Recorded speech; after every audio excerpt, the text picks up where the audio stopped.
Welcome back. It is Morning Prime. Ever so often I get confused. I can well imagine, yes. I'd like to take the opportunity to say a special welcome to Catherine Kumar. She is CEO of the Trinidad and Tobago Chamber of Industry and Commerce. Good morning to you. Good morning, Nicola. And really it's nice to see you in this new environment. Thank you so much. And I appreciate, you getting up. Well, I mean, you're always up and about early. Yeah. But I know how the early. days... When you're on 6 o'clock in the morning, that's early. Yes. Well, I wouldn't even go there because I know how that goes as well. I just want to dive right into it. The economic outlook for Trinidad and Tobago, given Moody's downgrade in terms of moving us from stable to negative. From the Chamber's perspective, what is that going to do for Trinidad and Tobago? What are the implications, if any at all? Because we've been told by the finance minister that the economy is pretty much stable at this point in time. Right. Well, maybe we could start off from there. And let me firstly say good morning to all of Trinidad and Tobago. It's nice to be on the show. It certainly is different for me. First time on GISL. But let's start off from the fact that we have good economic indicators at this point in time. And that's a fact. What the minister said, what the governor said, we do have sound macroeconomic indicators now. We still have quite good surpluses. We have a low inflation. Unemployment is very low, so low to the point that it's impacting on private sector getting labor. So we have a sound economy now. But with any person in their personal lives, and more so in a country, you cannot just look at what is happening now. What is very important for us is how we're going to go forward. What's going to happen in the next 2, 3, 5, 10 years down the road. And that's how any government should govern the country, looking to the future at all times. So there is definitely a concern about the future for Trinidad and Tobago as far as being able to maintain what we have so far. And I think it's nothing new, as I said somewhere else. It should come as no surprise, really, because it's nothing new as far as the things that we have been speaking about, whether it's the Chamber, whether it's other business associations, businesses have been talking generally, things we need to improve upon. We've repeatedly said fiscal deficits year after year. We should be moving out of that. And yes, the minister has pledged to do that, and yes, we are seeing slight movements down, but what we're seeing each year is increase in expenditure, and that's of a real concern. And you don't mind having an increase in expenditure if the expenditure is really towards a lot of investment type of expenditure. But when you see an increase in expenditure for areas such as transfers, subsidies, again, another thing we've spoken about all the time, increase in social programs, there is a concern that we are not spending the money on activity that will ensure we have a future, not just for us, but for our kids and for everyone. So besides the fiscal deficits, we really do have a concern about the structural setup of the economy, the number of state enterprises that the government is involved in, trying to get out of that. Slowly, it's happening. We had the First Citizen with his own fiasco. Yes. But lots of others were on the cards that should have happened now. We are into 5 years of the government's, rule. And therefore, we expected a little more on that area as far as government selling off some of those assets that we know private sector will be very interested in purchasing. When we think about the drastic fall in oil prices last year, and of course the naysayers, the doom and gloom, we need to fix things and we need to fix it now and we need to revisit the budget. All well and fair. The downgrade by Moody's, do you think that this will affect investors or potential investors coming into Trinidad and Tobago?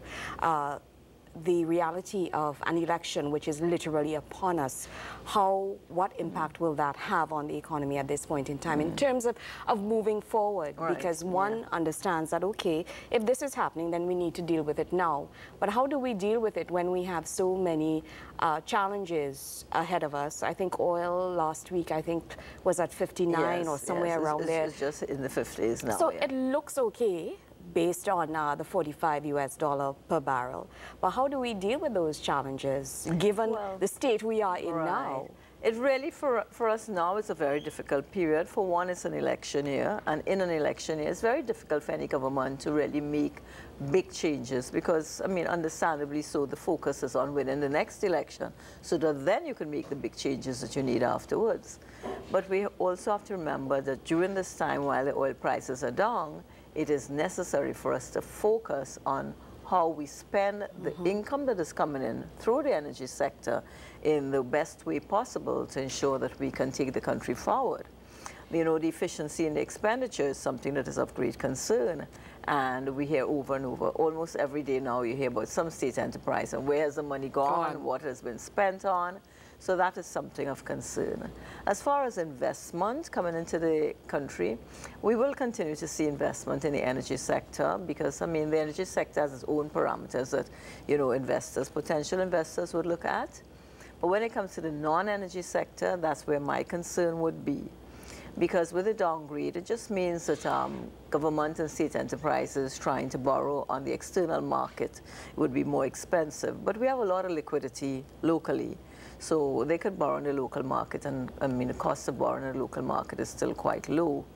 So it's not so much the fact that the borrowings will be hampered, but the implications of having an international organization like Moody downgrade you, the implications of that and what foreign investors will look at and see, well, Moody's has said A, B, C, D, E, maybe I should be of concern. Is there somewhere else I could go to?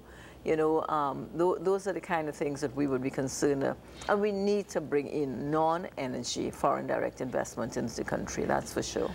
We always hear the phrase sustainable development, and I just want to probably bring it closer home. I had a colleague who was here on the weekend visiting, and he was just so overwhelmed.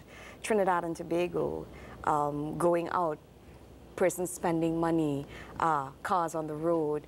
As far as he was concerned, this economy is thriving. And I said to him, I said, so you don't see this in the other Caribbean islands because he travels a lot. He says, no. He says, once you get off that aircraft and you hit Piaco and you head out, you get the sense of a country that has money. I said, bottom line has money? He says, yes, Trinidad is a very rich country and we don't even realize that we have it. We don't understand sustainable development. A lot of us don't. We hear it. But how can we now pitch in and make that possible? Diversifying the economy. We hear it. We don't understand it. We talk it, but we don't walk it. From the Chamber's perspective, sustainable development, that is the real key. As a matter of fact, the Chamber's mission contains those words, ensuring a sustainable, sound economy. And that's one of the things we have to really focus on, sustainability. And yes, it is a fact that Trinidad and Tobago has money. I mean, you only go on the avenue from Wednesday night, go down, right? And you see the expenditure, you go to clubs, people are buying champagne, and it's nothing, no big deal, right? So there is money floating around. But again, I come back to the point, what are we doing with this money? How long is it just consumer spending that is happening? Look at the credit cards. I mean, we speak to the governor, we speak to the Bankers Association, and so credit card balances have increased substantially. I mean, that's one of the reasons why foreign exchange is also being diverted towards paying credit card balances. So we are spending. And it's for each one of us at an individual level, in addition to the government, but for each one of us to ensure that we are saving for that rainy day and we are not acting like reckless individuals whose mommy and daddy left us a lot of money and we just individually decide, well, we're going to spend and not worry about tomorrow.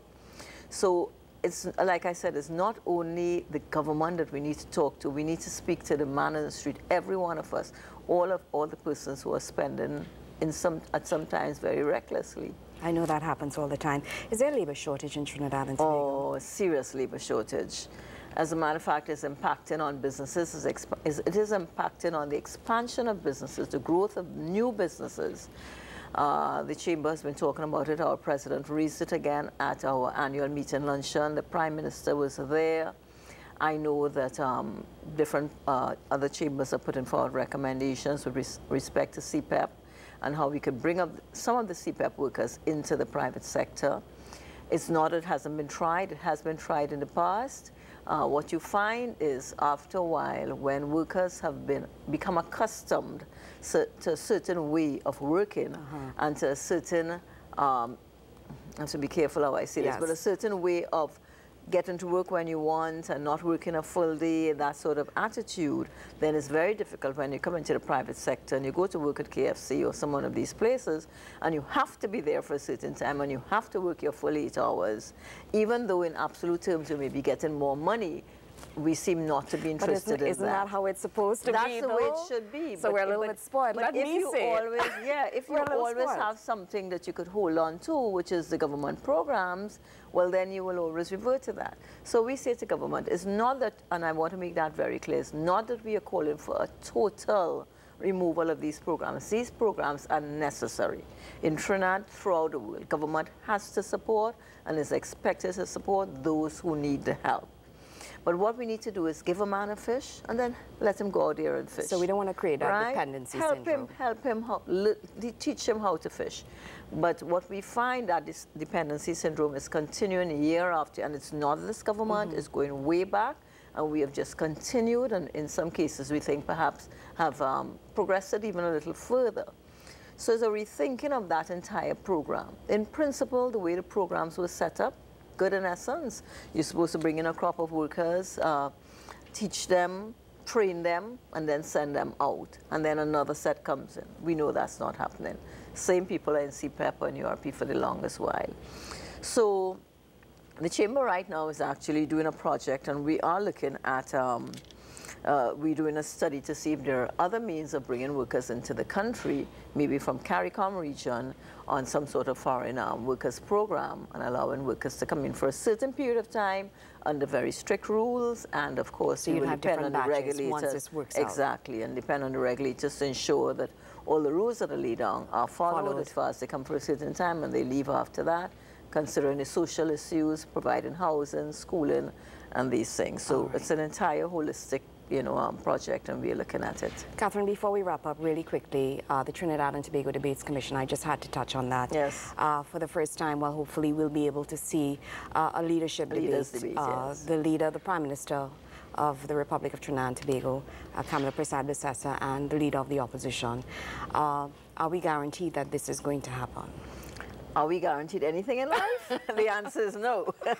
Let's just say that we're keeping our fingers crossed. The Prime Minister said publicly at our annual meeting, and prior to that on 2 occasions, has said publicly that she will debate.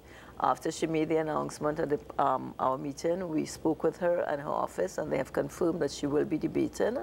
Dr. Rowley has confirmed also that he will be debating. He accepted our invitation to debate. There are some conditions, like Dr. Rowley said he will only be debating if the Prime Minister is also debating. And we right now have meetings well, we will be setting up meetings shortly. We have called for meetings in both cases to go through the terms and conditions and the rules and what you abide by, and to get both parties to sign the MOU. I just want to use the opportunity to say also it is not that we have blocked out any other party from partaking. It is just that we felt that these were the 2 major parties, and in order for us to go out and be able to raise corporate funding and to do the launch, we had to be able to say, well, yes, we have the 2 major parties agreeing, but our intention is to meet with all others. We have written to Mr. Warner when we got his letter indicating that we will be calling his office for a meeting, and whether it's MSJ, anyone who meets the criteria being that you would be contesting 50% of the seats, and we will only know that for sure on nomination day, or that you have polled 12.5% in the last 2 national independent polls. And the 12.5% is linked to the People's Representation Act, where if you don't get in 12.5% votes, you lose your deposit. We had to find some scientific basis to link it. All right. Catherine, thank you so much for being here this morning. So much more I want to ask you, but I think my director is going to probably scream in my ear just now, and we're not going to have that. But I'm pretty sure that we'll have you back on sooner than later. Okay. So much more to discuss. Sure. Have yourself a blessed day. Same Thanks to you. again for being right here. All right. All on the best. Morning Prime. All right.